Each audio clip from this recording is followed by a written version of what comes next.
மனித இனம் பூமியில் உருவான காலத்திலிருந்தே தன் வாழ்க்கையை அடுத்த கட்டத்துக்கு நகர்த்தி கொண்டு போற அட்வான்ஸ்டான விஷயங்களையும் புது கண்டுபிடிப்புகளையும் மனிதர்கள் உருவாக்கிக்கிட்டே தான் வந்தாங்க. மனிதனுடைய அந்த தொடர் முயற்சி தான் இன்னைக்கு மனிதர்களை கடலுக்குள்ளாரையும் வானத்திலையும் விண்வெளியை தாண்டியுமே கூட பயணம் பண்ண வச்சிருக்கு. இருந்தாலுமே பல நூறு வருஷங்களுக்கு முன்னாடி மனிதன் உருவாக்கி இருந்த சில விஷயங்கள் இன்னைக்கு இருக்கிற அட்வான்ஸ்டான டெக்னாலஜியெல்லாம் தாண்டியும் நம்மளை ஆச்சரியப்பட வைக்கவும் செய்யுது. அப்படியான சில பண்டைய கண்டுபிடிப்புகள் ஆச்சரியங்களோட இரண்டாவது பகுதியை தான் இன்னைக்கு நம்ம தமிழ் அல்டிமேட் சேனல்ல பார்க்க போறோம். வழக்கம் போல இன்னைக்கான வீடியோவும் இன்ட்ரெஸ்டிங்கான ஒன்னாவே தான் இருக்கும். சோ வீடியோவை கடைசி வரைக்கும் பார்த்து முடிச்சதும் கண்டிப்பா ஒரு லைக் கொடுங்க. அதோட இந்த சேனலை இப்பதான் நீங்க முதல் தடவை பார்க்கறதா இருந்தா கீழே இருக்கிற அந்த சப்ஸ்கிரைப் பட்டனை கிளிக் பண்ணி பெல் நோட்டிபிகேஷனையும் எனேபிள் பண்ணி வச்சுக்கோங்க. அப்பதான் நம்ம சேனல் அப்டேட் ஆகிற ஒவ்வொரு விஷயமும் உங்களுக்கு உடனடியா தெரிய வரும். வாங்க இப்ப டாபிக் குள்ள போகலாம்.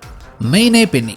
மெயினே பெண்ணின் அழைக்கப்படுற இந்த பழங்கால நாணயத்தை 1957 வருஷம் யூஎஸ் ஸ்டேட்டான மெயினாவில் இருக்கிற கோட்டாட் சைட்டுங்கிற இடத்துல இருந்து கண்டுபிடிச்சிருந்தாங்க. ஆரம்பத்துல நாணயத்தோட தோற்றத்தை பார்த்துட்டு இது பிரிட்டனுக்கு சொந்தமான பழைய நாணயம்னு தான் நம்பப்பட்டது. ஆனா பின்னாடி தொல்லியல் ஆராய்ச்சியாளர்கள் இதை முழுமையா ஆராய்ஞ்சதுக்கு அப்புறம் தான் இது நார்வே நாட்டை சேர்ந்த பழமையான வெள்ளி நாணயம். கிபி 1067 இருந்து 1093 வரைக்கும் நார்வே ஆட்சி செஞ்ச கிங் ஓலாஃப் கைரேங்கிற மன்னனோட காலகட்டத்தை சேர்ந்ததுன்னு கண்டுபிடிச்சிருந்தாங்க. ஸ்காண்டினேவியன் கண்ட்ரியான இந்த நார்வேயை பொறுத்த வரைக்கும் 10-11 நூற்றாண்டு வாக்கில வைக்கிங் இனத்தால தான் ஆட்சி செய்யப்பட்டு வந்தது. அப்படிப்பட்ட நார்வே நாட்டு மக்களுக்கு சொந்தமான ஒரு நாணயம் அமெரிக்காவில் இருக்கிற மெயின்ங்கிற ஸ்டேட்ல கண்டுபிடிக்கப்பட்டிருக்குன்னா யோசிச்சு பாருங்க. ஐரோப்பியர்களோட வர்த்தகம் 1000 வருஷங்களுக்கு முன்னாடியே எந்த அளவுக்கு அமெரிக்காவில், அதாவது கொலம்பஸ் அமெரிக்காவை கண்டுபிடிக்கிறதுக்கு முன்னாடியே நடந்திருக்குன்னு. ஒருவேளை வர்த்தகமா இல்லனாலும் வைக்கிங் இனம் கடற்கொள்ளையர்களாவும் இருந்ததுனால கூட அமெரிக்காவில் கரபதுங்கி அங்க இந்த நாணயத்தை தற்செயலாமும் விட்டுட்டு போயிருக்கலாம்.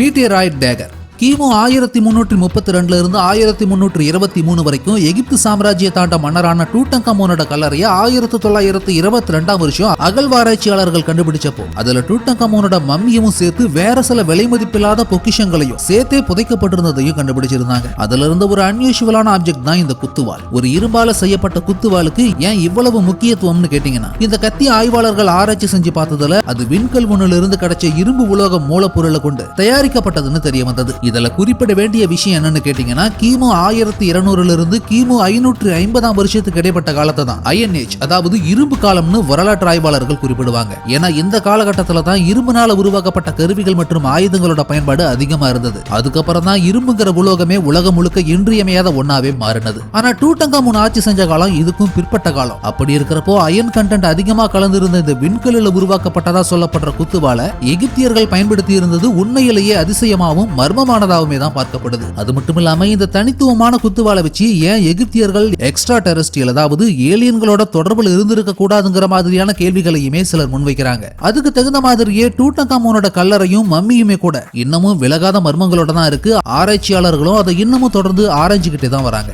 டெண்டராலைட் ரொம்பவும் பழமையான பண்டைய எகிப்து நாகரிகத்தை பொறுத்த வரைக்கும் அது இன்னைக்கும் மக்கள் மத்தியிலையும் ஆராய்ச்சியாளர்களுக்கு மத்தியிலையும் ஒரு பிரமிப்பை உண்டாக்குதுன்னா அதுக்கு அவங்களோட பிரமிடுகளோட கட்டுமானமும் அதுல புதைக்கப்பட்ட மம்மிகளும் புதைஞ்சு போன மர்மங்களும் வினோதமான பழக்க வழக்கங்கள் சடங்கு முறைகள் மட்டுமே காரணம் இல்ல. டெண்டராலைட் மாதிரியான இந்த அட்வான்ஸ்டான தொழில்நுட்பங்களையுமே கூட ஒரு காரணமா சொல்லலாம். 19ஆம் நூற்றாண்டுகளை Humphry Davy, Thomas Alva Edison மாதிரியான நபர்களால தான் மின்சாரத்தில் ஒளிரக்கூடிய லைட் பல்பை கண்டுபிடிச்சாங்கன்னு சொல்லி நாமெல்லாம் கேள்விப்பட்டிருப்போம். ஆனா எகிப்துல இருக்கிற டெண்டராங்கிற இடத்துல உள்ள ஹத்தோருங்கிற கோவில் மாடர்ன் லைட் பல்ப் மாதிரியான ஒரு ஆப்ஜெக்ட் அங்க இருந்த சுவர்ல செதுக்கப்பட்டு இருந்ததை ஆராய்ச்சியாளர்கள் கண்டுபிடிச்சிருக்காங்க. அந்த லைட் பல்ப் மாதிரியான விஷயம் சாக்கெட் மோனோட வயர் மாதிரியான விஷயத்தின் மூலமா இணைக்கப்பட்ட மாதிரியுமே அதுல அந்த காட்சி செதுக்கப்பட்டிருந்தது. ஆய்வாளர்களுக்கு அதிர்ச்சியவும் ஆச்சரியத்தையும் கொடுத்த இந்த எகிப்திய ஆதாரம் இன்னைக்கு வரைக்கும் விளக்க முடியாத மண்டைய குழப்பற மர்மங்கள்ல ஒன்னாவே தான் இருக்கு. இருந்தாலும் இந்த எகிப்திய லைட் பல்ப் மாதிரியான அமைப்புக்குள்ளார லெட் இருக்கிற இடத்துல நெளிஞ்சு வளைஞ்ச பாம்பு மாதிரியான உருவம் காட்டப்பட்டிருக்கிறதுனால இது பாம்புகளை அடைச்சி வைக்கிறதுக்கான குடுவையா கூட இருந்திருக்குமோங்கிற சந்தேகத்தையும் சிலர் எழுப்பியிருந்தாங்க. லியோனார்டோ டா வின்சிஸ் ரோபோட்ஸ்.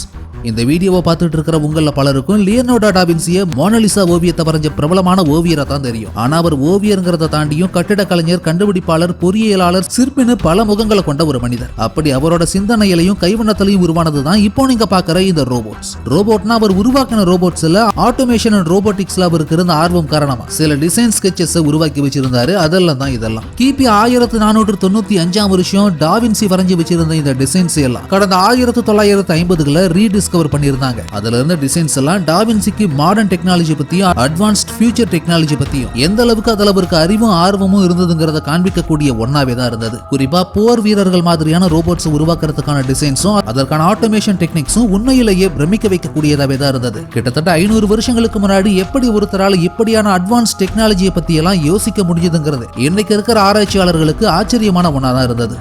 த வைக்கிங் ஸ்வார்ட். ஸ்காண்டினேவியான்னு அழைக்கப்படுற இன்னைக்கு இருக்கிற டென்மார்க், நார்வே மற்றும் ஸ்வீடன் பகுதிகளில் 1000 வருஷங்களுக்கு முன்னாடி ஆக்கிரமிச்சு வாழ்ந்த ஒரு இனம் தான் இந்த வைக்கிங்ஸ். அடிப்படையில் கடற்கொள்ளையர்களாகவும் மூர்க்கமான வேட்டைக்காரர்களாகவும் வாழ்ந்த இந்த இனம் 8ஆம் நூற்றாண்டோட பிற்பகுதியில் தொடங்கி 11ஆம் நூற்றாண்டோட முற்பகுதி வரைக்கும் ஐரோப்பாவோட பல பகுதிகளையும் தாக்கி அந்த இடங்களை ஆக்கிரமிப்பு செஞ்சாங்க. அதுக்காக சண்டையிடுறதுக்காக இவங்க பயன்படுத்தின போர்வாள்கள் ரொம்ப தரம் வாய்ந்ததாகவும் இருந்திருக்கு. 1000 வருடங்களுக்கும் பழமையான அகழ்வாராய்ச்சி மூலமா கிடைச்ச இந்த வாள்களை ஆராய்ச்சி செஞ்சு பார்த்ததுல சமகாலத்துல பயன்பாட்டில் இருக்கிற கத்திகள் வாள்களையும் இருக்கிற கார்பன் அளவை விடவும் இந்த வைக்கிங் ஸ்வாட்ஸ்ல 3 மடங்கு அதிகமான கார்பனும் உறுதித்தன்மையும் இருக்கிறத ஆராய்ச்சியாளர்கள் உறுதிப்படுத்தி இருக்காங்க. ஆனா இண்டஸ்ட்ரியல் ரெவல்யூஷனால எந்திரமயமாக்கப்பட்ட இந்த காலகட்டம் எல்லாம் இல்லாத அந்த சமயத்திலேயே எப்படி இவ்வளவு தரமான கடினமான வாள்களை வைக்கிங் இனத்தை சேர்ந்தவங்க உருவாக்கி இருந்தாங்கிற விஷயம் தான் ஆச்சரியமான ஒன்னாவே இருக்கு. த வுல்ப்செக் அயன். வுல்ப்செக் அயன் அல்லது சால்ஸ்பர்க் கியூப் அப்படிங்கிற பெயர்லையும் அழைக்கப்படுற இந்த மர்மமான பொருள் கடந்த 1885 வருஷம் ஆஸ்திரியாவில் இருக்கிற வுல்ப்செக்ங்கிற பகுதியில் கண்டெடுக்கப்பட்டிருந்தது. 785 கிராம் எடையோட அயன் கண்டென்ட் அதிகமா இருந்த இது ஒரு முட்டை மாதிரியும் பாறை மாதிரியும் இருந்ததோட இதை ஆராய்ச்சி செஞ்சு பார்த்ததுல 20 மில்லியன் வருஷங்களுக்கு முன்னாடி பழமையான நிலக்கரி துண்டுக்குள்ள புதைக்கப்பட்ட ஒரு இரும்பு உலோக படிமமா இருக்கலாம்னு சொல்லியிருந்தாங்க ஆராய்ச்சியாளர்கள். இன்னும் வேற சில ஆராய்ச்சியாளர்களோட கருத்தா என்ன சொல்றாங்கன்னா, விண்வெளியிலிருந்து வந்த விண்கல் ஒண்ணு பல ஆயிரம் வருஷங்களா பூமியில விழுந்து மறைஞ்சிருந்து கூட இப்படி ஒரு உருமாற்றத்தை சந்திச்சிருக்கலாங்கிற மாதிரியும் சொல்லியிருந்தாங்க. இருந்தாலும் இந்த அயன் கண்டென்ட் அதிகமா இருந்த கல் அந்த காலத்திலேயே எப்படி உருவாகி இருக்குங்கிற பின்னணி இன்னமும் மர்மமானதாவே தான் இருக்கு. த எல்டனின் ஆண்டனா. 1964 வருஷம் சிலி நாட்டோட கேப் ஹார்ன்கிற கோஸ்டல் ஏரியா பக்கம் கடலுக்கடியில ஆண்டனா மாதிரியான இந்த மர்ம உருவம் கண்டுபிடிக்கப்பட்டு ஆராய்ச்சியாளர்கள் மண்டையை குழப்பக்கூடியதாகவும் அமைஞ்சிருந்தது. கடலுக்கடியில 394 மீட்டர் ஆழத்தில் அடையாளம் காணப்பட்ட இது ஏதாவது கடல்ல வளர்ற பாசி பூஞ்சை வகையை சேர்ந்ததா இல்ல வேற ஏதாவது ஏலியன் ஆப்ஜெக்டானு சரியா தெரிய வரல. ஆனா பாக்குறதுக்கு ஏதோ ஆண்டனா மாதிரி அந்த உருவம் இருந்ததுனால ஒருவேளை கோல்டு வார்லயோ இல்ல 2ஆம் உலக போர்லயோ ஜெர்மனி அல்லது சோவியத் யூனியனால உருவாக்கப்பட்ட டெக்னாலஜியா கூட இருக்குமோங்கிற நிறைய விடை தெரியாத கேள்விகளையும் இது உருவாக்கி இருந்தது.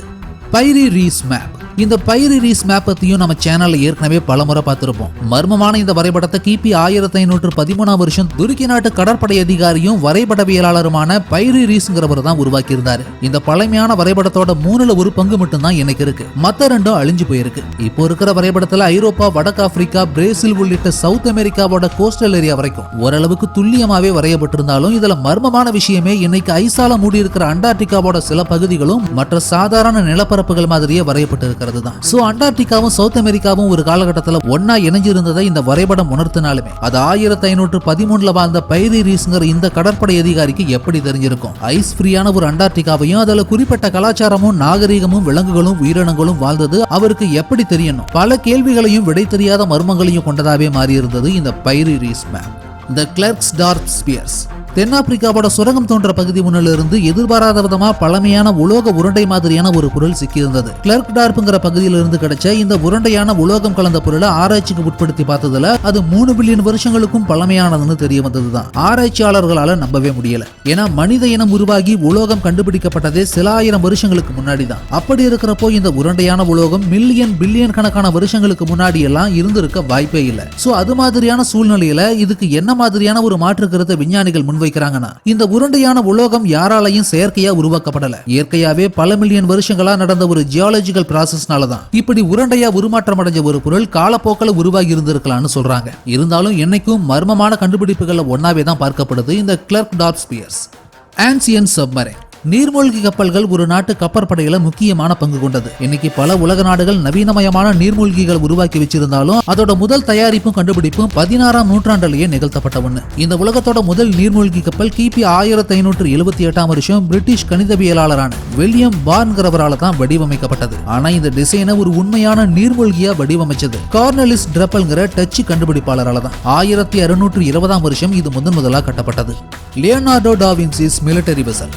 500 வருஷங்களுக்கு முன்னாடி இந்த பூமியில அசாதாரணமான திறமைகளோடையும் கிரியேட்டிவான பிரெயினோடையும் வாழ்ந்த ஒரு மனிதர் தான் லியோனார்டோ டா வின்சி. இன்னைக்கு ராணுவத்துல எத்தனையோ விதமான மிலிட்டரி டேங்க்ஸ் பயன்படுத்தப்பட்டாலும் இதை உருவாக்குறதுக்கான சிந்தனை 500 வருஷங்களுக்கு முன்னாடியே டா வின்சியோட மூளையில உதயமாகி இருந்தது. அதனுடைய விளைவா அவர் உருவாக்கி இருந்த ஒரு மிலிட்டரி டேங்க் ஒன்னோட டிசைனை தான் இப்போ நம்ம பார்த்துக்கிட்டு இருக்கோம். வட்ட வடிவ ராட்டின மாதிரி உருவாக்கப்பட்ட இந்த டேங்கோட எட்ஜ் பாயிண்ட்ல 360 டிகிரி கோணத்துக்கு குண்டுகளை வெளியேற்ற பீரங்கிகள் இருக்கிற மாதிரி இதை டிசைன் பண்ணிருக்காரு டா வின்சி. ஆனா இந்த டிசைன்ஸ் எல்லாம் உண்மையா உருமாத்திர வேலையில் இருந்த போதும் எதிர்பாராத விதமா இறந்து போயிருக்காரு டா வின்சி. Sun dial.